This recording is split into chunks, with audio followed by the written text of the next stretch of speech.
ये अस्सलाम वालेकुम दोस्तों, ये मेहरान है ये। तो ये ना स्पीड में गाड़ी ना बबलिंग करती थी, मतलब स्टीयरिंग ना वाइब्रेशन करता था इस स्पीड में, 80-90 की स्पीड में मेरे ख्याल में। तो इसका ये बैलेंस हो रहा है ये। उस्ताद ये कौन सी स्पीड में ये मतलब गाड़ी वाइब्रेशन करती है? ये 80 के ऊपर बबलिंग करती है। ये देखो जी, ये क्या मतलब ये? जी ये आउटर साइड 50 ग्राम का फ़र्क है, ये 20 ग्राम का, यानी कि 70 ग्राम इससे टायर रिम में फ़र्क है। तो ये फिर 0-0 आ जाएगा यहाँ पे? जी ये वेट लगेगा ये वाला। जी ये कहाँ पे लगेंगे ये? ये यहाँ पे ये जगह होती है अंदर। ठीक है चलो लगाएं। यहाँ। ये फिर ख़त्म करेंगे।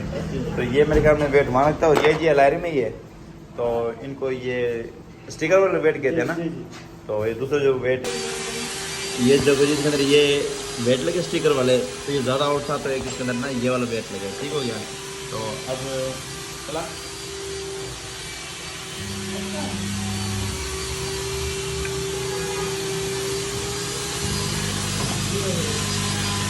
ये देखो 0-0 हो गया। ठीक हो गया। तो अब ये गाड़ी ना बबलिंग नहीं करेगी अभी। गाड़ी की जी चारों व्हील बैलेंस हो चुके हैं, ये देखो ना वेट वेट लगे हुए हैं। तो अब इसकी अलाइनमेंट हो रही है, क्योंकि जो अलाइनमेंट का मकसद ये होता है कि टायर सीधे हो, गाड़ी टायर ना खाए, गाड़ी साइड पे ना जाए। ये देखो ठीक है, ये सामने रीडिंग वगैरह उसकी, ये देखो ठीक हो गया।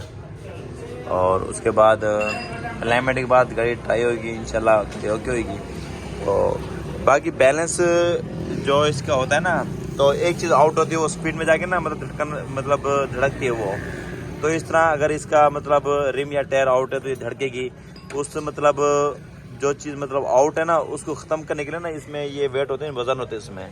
जिस तरफ कम वज़न होता है उस तरफ ये वेट लगा के ना मतलब इसको लेवल किया जाता है मतलब। तो गाड़ी स्पीड में 80 की स्पीड तो पूरी गाड़ी, और स्टीयरिंग काफ़ी इतना कांपता था कि जिस तरह इस तरह गाड़ी मतलब हाथ से निकलती है।